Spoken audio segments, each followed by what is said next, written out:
Viral agent demos are training product teams to trust spectacle instead of outcomes. And that's how unsafe automation slips into real workflows.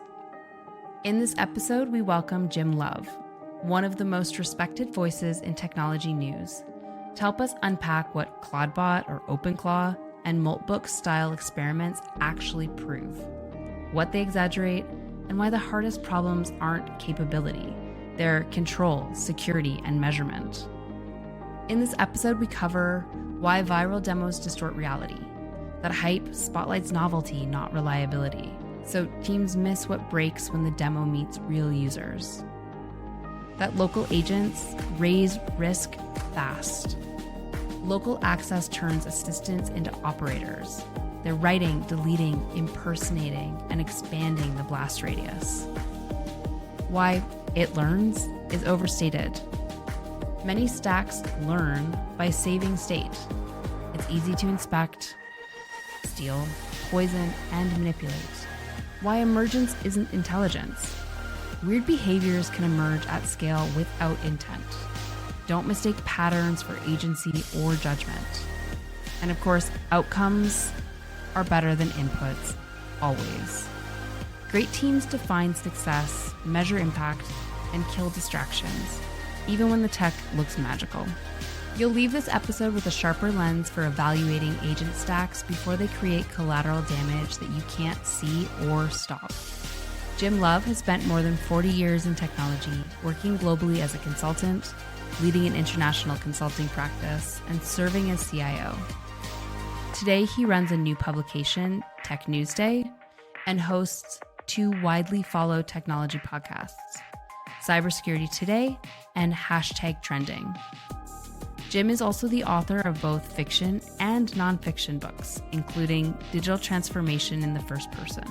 If this episode helped, remember to follow and subscribe so you don't miss what's next.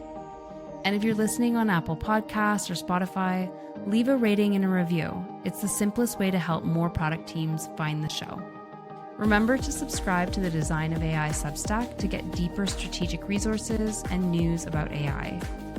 Find it at designofai.substack.com.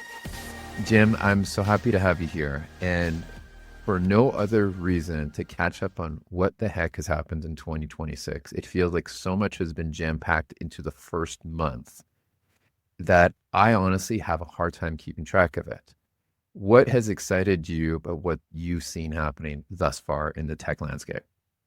Excited me. Well, first of all, I agree with you, but does it really feel like February? Feel No.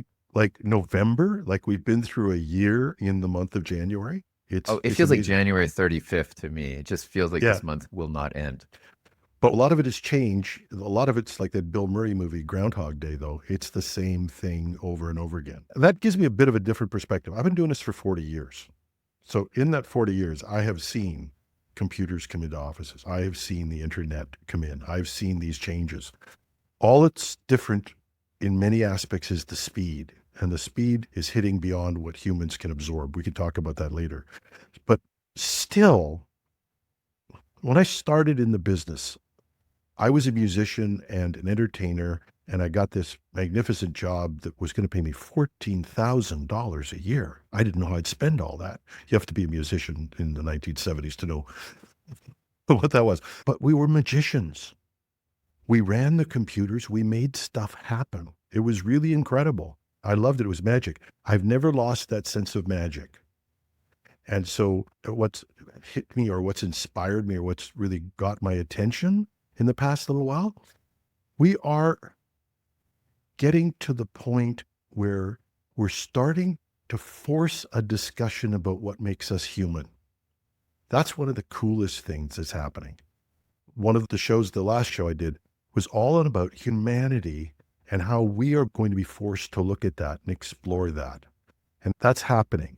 That doesn't hit the shows, that isn't the clickbait, but there's a lot of people who are coalescing around trying to understand what happens in a post-industrial world. We've posited about it for 40 years. People have written fiction. I've written fiction. But we're now in a world where we have the opportunity to have a different discussion. That's kind of cool. This episode is brought to you by PH1 Research, a strategy and research partner for product leaders shipping AI-enabled experiences. We help teams define success metrics that actually matter, validate value before scaling, and reduce trust and adoption risk through AI strategy, UX evaluation, and evidence-driven product decisions. Find them at ph1.ca.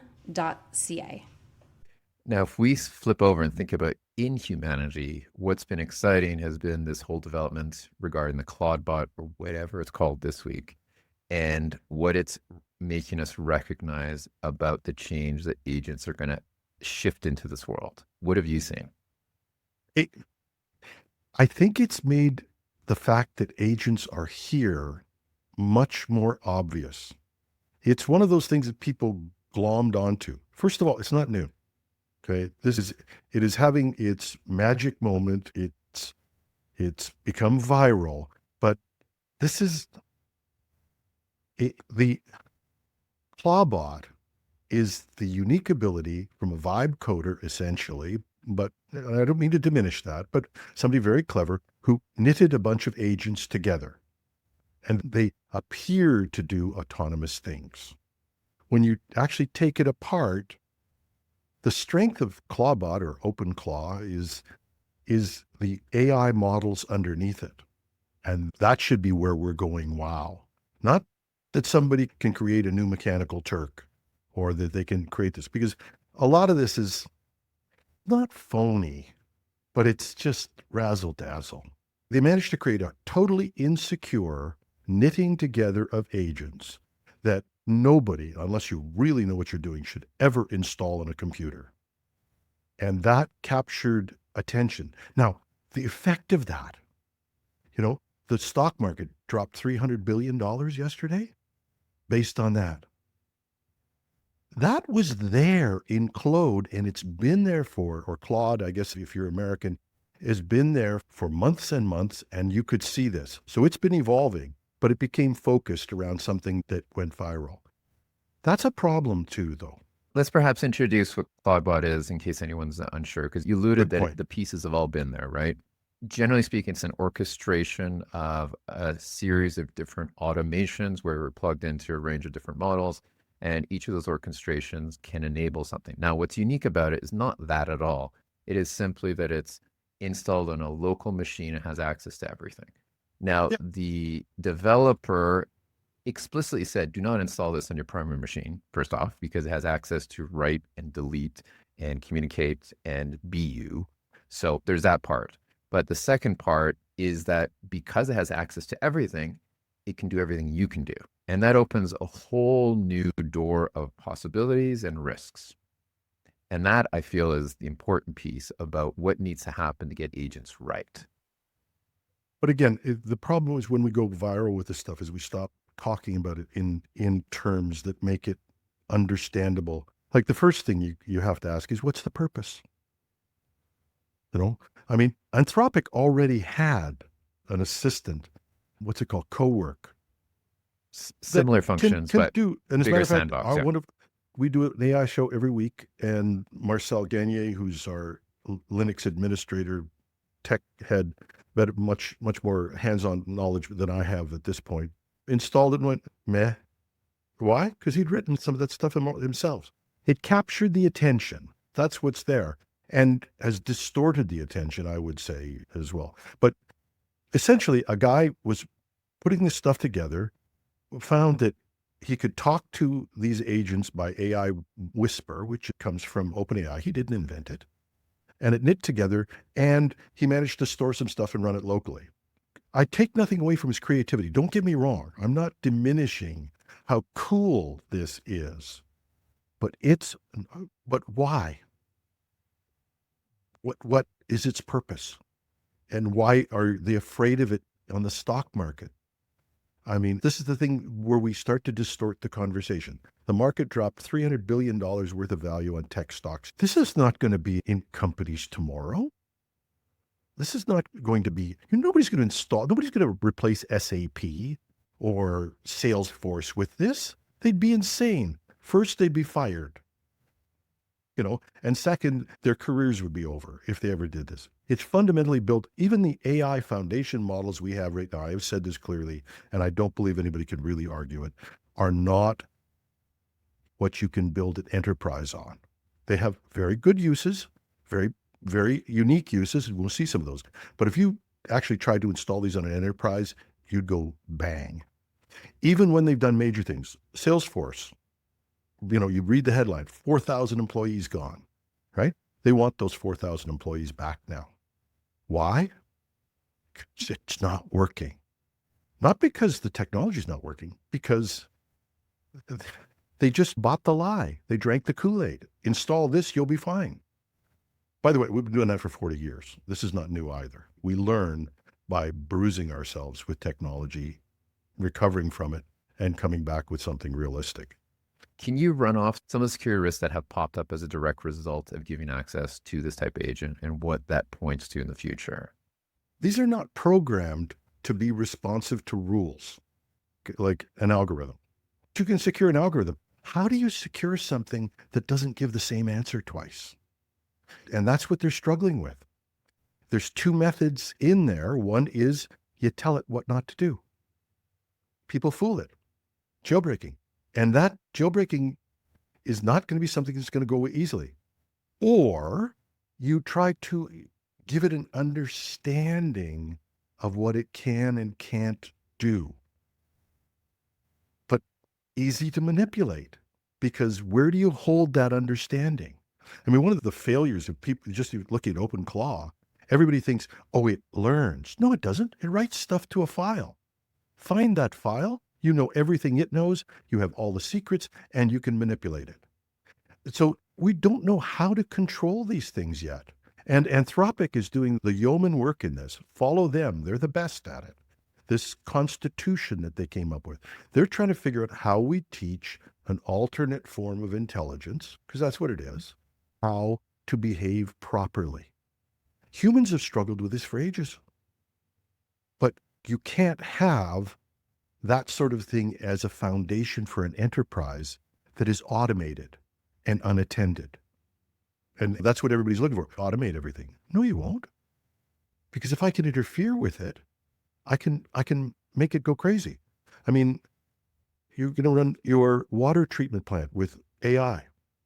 Somebody breaks into that. One minor misadjustment in the chemicals in a water treatment plant, people died. So we're going to put them in there? We're going to put them into enterprises? You can, as a tool. But it's not going to run the enterprise. It's better at being a CEO than it is at being a clerk. Ask it for a strategy, and then ask it to do your expenses. Now multiply that times 100,000 and put it into a company. Something new happens to the model, it just decides to do things differently. That's what we have to harness. Now, Amodai and Darian, the brother and sister who run Anthropic, both have a difference in opinion about when we're going to get to the place where they're calling it AGI, but that's where an AI can perform at the equal level in task to a human being. That's the best definition I can come up with, and I think that's pretty there. Daniela thinks it's already here. Dario thinks it's going to be here in two to 3 years. Doesn't matter. Take it to 10 years. Everything has to be expressed in weeks now, or it's not valuable. Nothing, if you build a mine, it's 10 years. And even the stuff that they're talking about in the US economy, we're going to bring in chip fabrication plants. We're going to bring them all in. They're not going to start next week. You build a fabrication plant, it's a 5-year, 6-year process. And so if we step back at that level and we say, will we find a way to secure these things and put them as part of our companies? Yeah. But it's going to take years. And we're not there yet. So the bottom line is you cannot take this and pop it into a company and go, boof, I'm AI. There's places where you can use it tactically, and that's a continuum. Now, nonetheless, what this person did is compelling enough that I guarantee you there are thousands, if not hundreds of thousands of builders out there who are going to be using that blueprint and trying to monetize it. Some of those people are probably listening here today, and I'd like to make sure that they walk out of this conversation with some guidance on how to deliver a product that not only delivers positive impact, but minimizes the collateral damage that might happen as a result of connecting to 8 models at one time and orchestrating with band-aids. Yeah. So if you're an entrepreneur looking at this right now, where do you make money? You make money if a human being buys something you're selling, essentially. So what is the need that you can fulfill better than anybody else that will take advantage of this? That's cool. I mean, I've looked at this, that there are applications I'm surprised haven't been written yet that I think would really excite people. That's what you need. The fact that you have AI in it, wonderful, and all that sort of stuff, it'll be cool. People will think about that. The cool factor matters in sales. But what can you do that's of value? Because that's what I'm looking at. They're saying, what's the purpose of this? I mean, the purpose, the thing that the awareness happening is good. We can talk about that separately, because the awareness that this has created is magnificent in my mind, because nobody realized agents were coming, and they are coming. Like, not tomorrow, not next week, but they are inevitable. And you better start planning for that. So you can take a long-term or a short-term view on this. Short-term, find something cool. There's a great group, and I've given them a shout out before, but they said, we'll help organize your email box. And their thought was, if you really got ADD, like I do, if you're in a million things and totally disorganized, we're going to help you. That's what I bought, not the AI. That's what appealed to me. Yeah, I'm always off doing tons of different things. And that's what I bought. And that's what I think people need to do, is to take a look at that. Then build something cool. And you may be able to exploit that. By the way, just like anything in life, 10,000 people with a good idea, luck, being in the right spot, and all that also has something to do with it. My perspective on this, coming from the work that I do, is very much from the lens of how can we evaluate the outputs of these things? Are they delivering and leading to the outcomes necessary? And the issue is, once you go to a single agent orchestration or a swarm-based orchestration, it becomes harder and harder to actually benchmark, evaluate, audit, and really stop a process if it's leading to poor outcomes. This structure right now is like the first computers. We all played on them, we all programmed on them and all that stuff. Nobody got anything valuable out of it. That's where we are with this stuff. You can't control it. That's what I keep saying. It's not industrial. This is not safe for work. So you can play with it, and you should.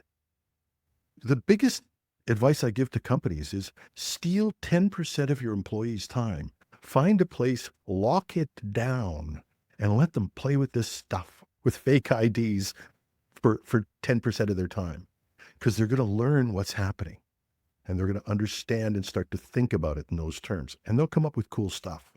So what do you make of the Moltbook? So this was the social network, Reddit-style conversation between agents. Obviously, It seems like it's a premeditated proof of concept of chaos, perhaps, maybe of order. I don't know what you want to make of it, but nonetheless, it's more intimidating than it is inspiring. Well, it's also really, really newsworthy. Like it makes the news. Remember back when AI started out? I know this is a long time ago. It was maybe like 2.5 years ago. And there were stories that you'd always hear. A guy was told to leave his wife by another one was AI was going to expose somebody's secrets if they tried to shut it down. Now, great headlines, great clickbait. Anybody actually roll back and try that stuff? Did anybody actually try to do that with an AI? I did. Guess what?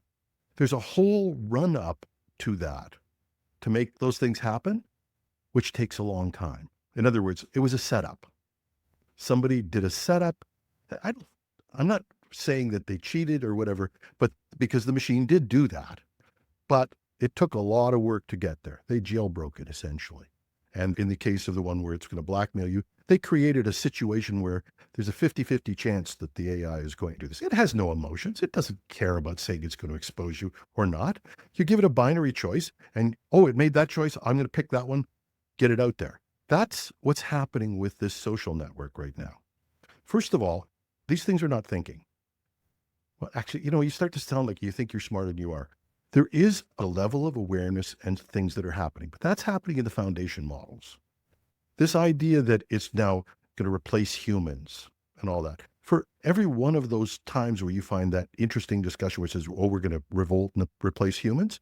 First of all, who set that up? I'm not convinced that that's happening naturally, but let's say it did. That's okay.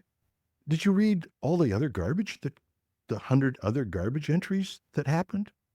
So the fact that that emerges and you find that, you highlight that, becomes the story, because that's the story we want. Nobody's actually going and reading all this stuff and going, there's a lot of really dull stuff here. They had to go a long way to make some Reddit forums look less boring. But can't we just say this is the entropy of the system, though? Isn't this the friction that is natural? And isn't this proof that these systems can be improved in terms of the outputs and accuracy? There's an interesting thing happening there. The interesting thing, but it's been happening for some time. People put two AIs together and had them talk to each other, and they evolved a language which allowed them to communicate faster and better between themselves. That's a useful technical thing to know. So there's things that can be learned from this, but the thing you can't learn from it is, oh, these have become intelligent and they're going to take over the world. That's just nonsense. There's all kinds of great stuff. That's why I don't want to diss this stuff too much. There's all kinds of learning we can do, but this is like learning in the lab. This is early times, and don't extrapolate it to where it's going to go. We don't know where it's going to go. I encourage people in the right circumstances to play with this stuff. Learn from it. We'll learn things about this, but don't confuse emergent behavior with intelligent behavior. And that's another piece. When you run something big enough, things will emerge that you don't understand. And that is cool to pursue. Doesn't mean it's intelligent. It means it emerged. So there's another debate that springs out of this, which is naturally, if these systems are so complex, if we believe that there's so many risks at hand from them, should they not be handled by these large frontier labs where they have scientists, where they have researchers, where they have the ability to have a kill switch, and notably, let's say an OpenAI or Google, or we better serve through open source models and small language models? There's two things in this, and that you argue about the open source model versus the closed model. First of all, I started this as a capitalist. And don't get me wrong, but we're evolving to a post-capitalist society. I could have to do a whole program on that. But basically, we're evolving to a new economy that we don't yet understand. And one of them is 5 guys can run it. Elon Musk, whoever's running these 5 things, Larry Ellison. And if you're comfortable with putting your future and everything you have to those 5 guys or 6 guys, whatever it is. But if you're comfortable having them run the world, then go for the closed source model. If, on the other hand, you believe that technology exists to make humanity a better place, to help us evolve, to bring joy to people, then you're doing a Bernie Sanders. Larry Ellison, Elon Musk, or Bernie Sanders. Maybe the world is somewhere in between the two, but we can't decide that. We don't know. A closed source AI is a killer. Literally, and that scares the hell out of me. When Elon Musk has his Model X in the U.S. Department of Defense, it scares the crap out of me. That I'm more worried about than I am an AI that's going to take over humanity. I'm more worried about using that to drive a military force. You're not the first person to mention this post-capitalist economy. Now, there are starting to be some manifestations of this. Right now, there's active campaigns like Scott Galloway's Resist and Unsubscribe, which is trying to petition and plead with people to bring back control of the economy and policy decisions by using their pocketbook. Have we crossed a point of no return in terms of giving too much control to tech? And what does that mean in terms of our individual choice and competitiveness and economies and communities and such? Nobody knows. We have 2 futures. And like I said, I've written the book, Alyssa, about how we relate to AI. My next book is much darker. I think we have to go through a transition period that is going to be very, very dark. I don't see any way around it. We've given away so much, we can only do one of 2 things. Get to such a point that we rebel or become, and if people think I'm being too extreme about this, Just go back and read a little history. The Roman Empire and, subsequent up until about 1600 when we had the Industrial Revolution. What happened was a group of people who were very, very rich and a whole people around them in their court or their sphere of influence ran the society. They were very rich. Most of the rest of the society were serfs or just subsistence living. And what did they do? They kept them happy. The Greeks kept them happy in the theater. The Romans kept them happy in the Colosseum. The British empires and all that sort of stuff kept people happy in other ways.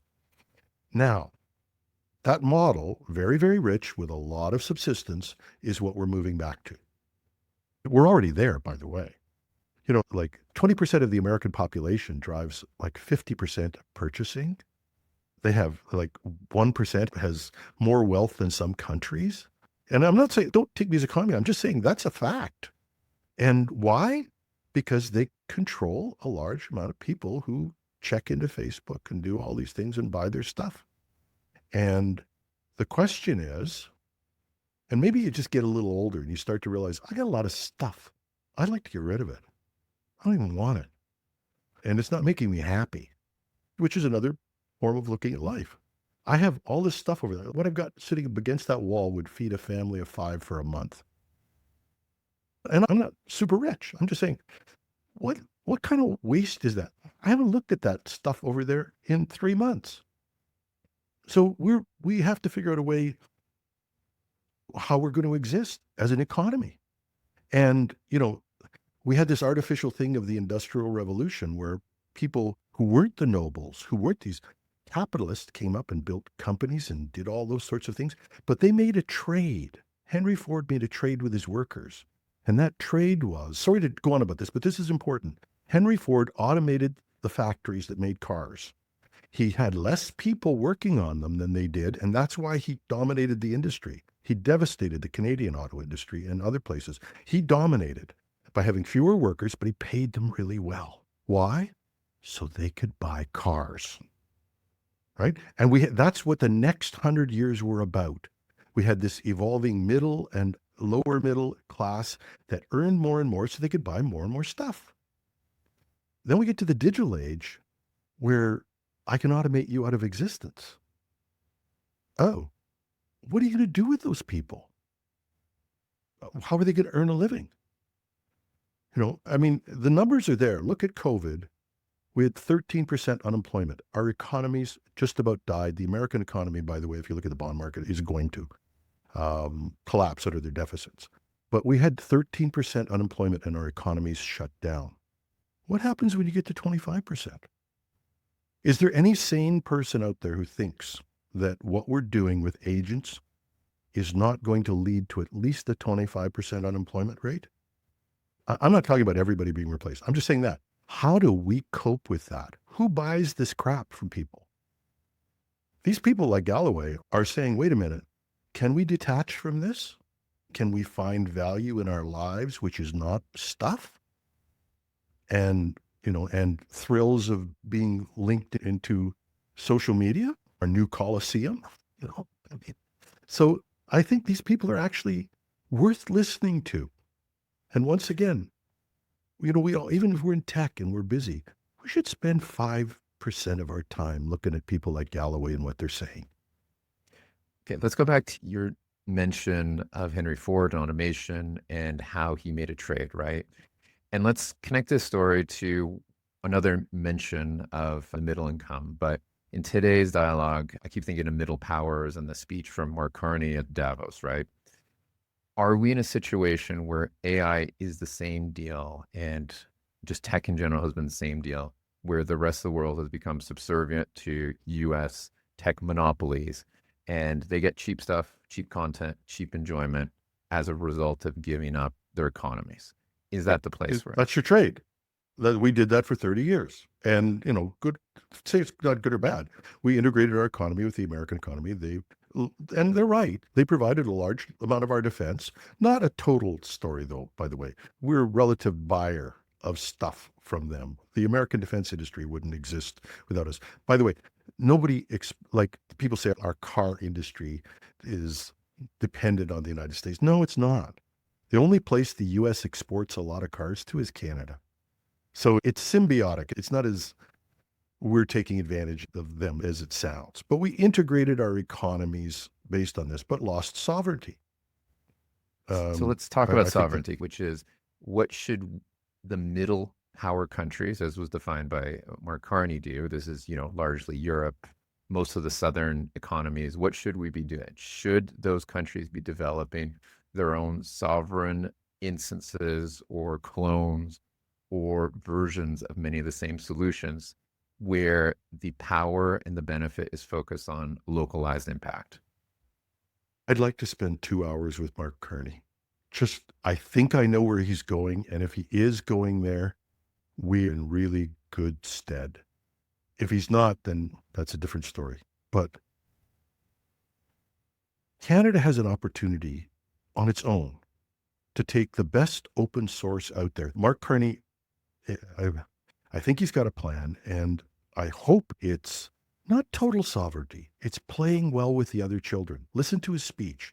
He talked about collaboration with real partners. That's a good piece. But even on our own, if we took open source AI where it is today, and there are lots of them out there. There are 3 Chinese programs or foundation models that are just absolutely on a parallel for what it needs to be with anything in the world.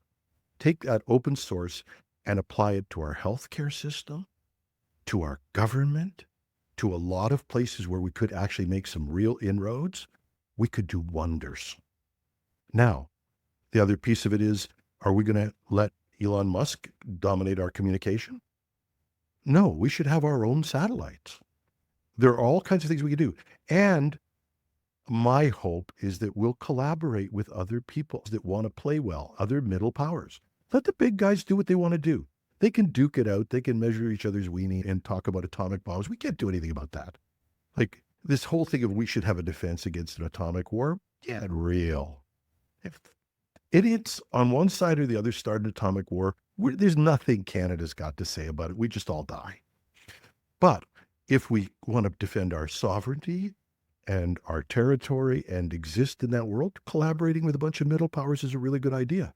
But also collaborating with them in the sense of the real economics. When you look at what did Adam Smith say when he talked about what the economics were, if you can do something better, do it better. And then if somebody else does something better, they can do it better. And we can be richer together. That's what I think Carney is talking about. Not the economic dominance. Both Russia, China, I think China and the US want to dominate their sphere of influence and rule it. We have an opportunity to not be ruled. And part of it is we're not buying your AI. Sorry, we're going to open source it. And Canada did more to invent the AI that we use today with all of these people was here. Let's study at the University of Toronto, and we let it all go south. Stupid. Why? Because it's a big economy. If we shared that economy with a number of middle powers, we could create a place for people like that to really make a difference. I'm passionate about this, but I think sovereignty is something that countries can get too crazy about. Sovereignty is a good thing, but sharing and playing well with the other kids is also the best way to get ahead. How do we align the incentives so that it's better for them not to go after the bigger total addressable market, instead focus on smaller regions, but where they will have a higher net impact? What we do best, make a great life. When we look at this, make a place that is a really great place to live. Concentrate on making for those people who want obscene wealth or want to be in the court, you're never going to win them. But this idea that somehow that 5 people are so special is nonsense. If you create a place that people want to be in, smart people will stay there. You may be able to lure them off, but we're not going to pay people $500,000 a year in Canada. It's just not going to happen. So what are you going to offer people? Parks, outdoors, places to be, a great culture, a place that is welcoming. We have a great opportunity, and we are distinct, and that's one thing I will credit the government with and the Canadian people with. We are establishing ourselves as a great place to be. And we have to live up to that. But that means doing a lot more. You can't have homelessness. You can't have the things that make the experience of the world awful. So we've got to do things, but they're social things. For sure. But how do we reshore some of these founders? Because they're tapped in and addicted to the VC money that exists in the US. How do you get them to move back to France and Italy and Canada or Mexico? Because it seems like fundamentally, not only is their brain drained, but also the economies are getting drained externally. And aside from basically sponsoring their businesses and giving them excessive incentives that likely will not net out as a positive, what other options are there? You really think that Elix Giver needs to make any more money? I don't think so. I don't think he's motivated by money. I think he thinks it's cool and all that sort of stuff. You gave him a great problem to tackle, like conquer cancer, make people healthy, to extend their lives, give them a purpose that is a true purpose beyond making money. You won't get them all. But frankly, I don't want the ones who are just in it for the money. Most of them, honestly, aren't that bright. They're overblown and not that bright. I'm sorry. We've got people in this country who are absolutely brilliant. You know, at the University of Waterloo, and just down from me, people doing quantum computing at a level you would not believe. There are people all over. We just need to create the opportunities for them. And the ones who want to join in with purpose are the ones that we want. Like, may I ask, because it definitely seems to come down to environment, but environment is partly being close to the people that you want to be close with. Now, there's a crisis happening in the job market where a lot of senior people and mid-career people are feeling displaced or feeling like dinosaurs, feeling like the industry is moving beyond them. Should we be looking at the tech economy from the perspective of how can we encourage migratory patterns where we get the smart people from your country that aren't chasing the insanity? Should that be part of the strategy? the aging out of people is not only the question often of retirement income. A lot of the people I know who are past 60 don't want to work at doing this anymore. They've done it. They'd like to move on to something else. I don't think we have a surplus of people who want to be in the workforce, but they need to make a living. They need to have their standard of living, and that's a piece. I'm more concerned with how we're going to bring young people into the industry and bring them along. AI has the capacity to really keep one whole generation from advancing. That's the worst part of it. I take the example of when I was in consulting. Legal firms are about the same. We had like hundreds of people who bright, who'd apply. They'd come in, they'd work like mad to try and make partner or get ahead and all that sort of stuff. But the exploitation of that group of eager young people was what made money. That may no longer be there in a lot of white collar occupations. That, to me, is more devastating and more dangerous than worried about the aging out population. If you look at cybersecurity right now, there are a whole pile of young people who are unemployed who are being recruited by people to do damage in cybersecurity. It's a big trend.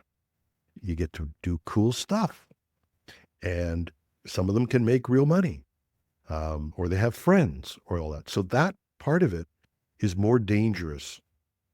An unemployed youth is more dangerous than a guy my age whose house is paid off, who you're worried about. The biggest worry I have is, what are we doing about young people? The other piece of this is being anti-immigration. Could you explain to me how because I'm 70, I'm going to die. Like, I'm a lot closer to dying than I am to being born. You're going to get rid of me eventually. But who's going to replace me? And our population is not growing. If you're anti-immigration, then you got to go back in time. You got to get a DeLorean, go back in time 25 years ago and have more kids, because the social network will break down supporting people of my age or supporting the system. We have an economic reckoning that's coming. I'm more worried about the economic reckoning than I am the technical one, although they're intertwined. And circling back to that technical one, you've been in this industry for a long time. You've seen the failures and successes, what have you found are the consistent habits or methods that have led to successfully implemented technology as defined by having a positive impact? In 1990 something, I ran a practice with DMR Group, and we had the best group of consultants in the world. We had John Thorpe, who was the lead on our book, and our aim was to try and figure out why IT projects failed. And the single biggest factor that we found, and I think it's still true, is people focus on inputs and not outcomes. What are you trying to get from this? Stay focused on that. Inputs are a trap. You see it all over the place. We spent a lot of money on this. We dumped $1 billion into this. We did that. Instead of being driven by outcomes, and this sounds really esoteric, but please, if anybody's out there and they want to have a successful career, they want to be, maybe they're not trying to be Elon Musk, but they want to have a successful career, be that person you always keep around, that you always want to have with you. I call it like the A friend. It's really that simple. You've got A friends and B friends. We all do. An A friend calls you, you want to take their call right at bat. Why? Because they've got something for you. It's going to be exciting. You're going to have an experience. It's going to be good. They're going to tell you a joke, whatever. A B friend always wants something. And IT's like that. You can have people who just want money, dump money in, or you can have people who say, I got this result. I got this outcome. If you can describe your career in terms of outcomes, you will be successful. Trust me. And take that to the bank. So if you do nothing else, forget about the rest of it. Focus on outcomes. Set out with a purpose to do something, accomplish something measurable, measure it, and then brag about it. That, I think, is the essence of what we have to do. And if we did that with IT, we wouldn't be asking questions about, well, Moltbot and the social media network, what is that? What's the purpose? What's the outcome we're looking for? Does it serve that outcome? If so, it's worth it. If not, it's a distraction. And successful people are really good at getting rid of distractions. I hope so. I hope to be one of those one day.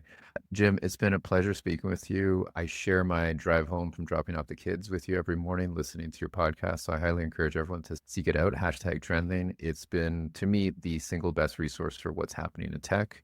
It's quick, it's poignant, opinionated, the way I like it. I hope everyone else does too. And if you like me, buy my book. It's Alyssa, A Tale of Quantum Kisses. Sorry, I got to promote it. It will help you understand how we're relating to AI, like many other works of fiction. And I think that's also a piece that people should think about. Use your imagination. Think about this world. It's got a plus and a way that we can have a humanity that we would be so proud of and so thrilled to leave to our kids, or it has a dystopian future. Your choice.